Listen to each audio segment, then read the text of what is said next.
आपल्यासोबत विधान परिषदेचे आमदार प्रसाद लाडसर आहेत। लाडसर, आज अधिवेशनाचा शेवटचा दिवस आहे।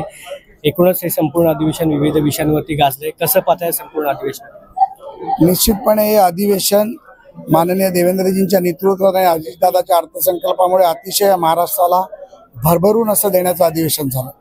मग या अर्थसंकल्पात शेतकरी, कष्टकरी, कामगार, महिला, तरुण, युवक, उद्योग, विकास, शिक्षण, आरोग्य सर्वच विषयावर चर्चा झाली। विरोधक निष्क्रिय होते हे देखील आम्ही पाहिलं आणि मला एका गोष्टीचं समाधान आहे की देवेंद्रजी मुख्यमंत्री झाल्यानंतर हे अर्थसंकल्पीय पहिलं अधिवेशन होतं। ज्या अधिवेशनात निश्चितपणे या राज्याला दिशा देण्याचं काम, ज्या पद्धतीमध्ये उद्धव ठाकरेंनी दशा केली होती त्याला दिशा देण्याचं काम देवेंद्रजी करतात। या अधिवेशनामध्ये जे मुद्दे गाजले त्याच्यामध्ये देशाचा मुद्दा असेल किंवा कोरटकर सारखं प्रकरण असेल, त्याच्यानंतर आत्ताचं कुणाल कामराचं प्रकरण असेल, ह्या संपूर्ण गोष्टींमुळे आता विरोधक असं म्हणतात की ह्या गोष्टी फोकस केल्या जात आहेत आणि विकास मागे ठेवला जातो। नाही, विरोधकांकडे आता काही राहिलंच नाही। मी जसं मगाशी म्हटलं की विरोधकांकडे आता विषयच नाही, त्यामुळे सत्ताधाऱ्यांची जागा देखील विरोधकांनी घेऊ शकले नाही। त्यामुळे विरोधकांची जागा सत्ताधाऱ्यांनी घेतली।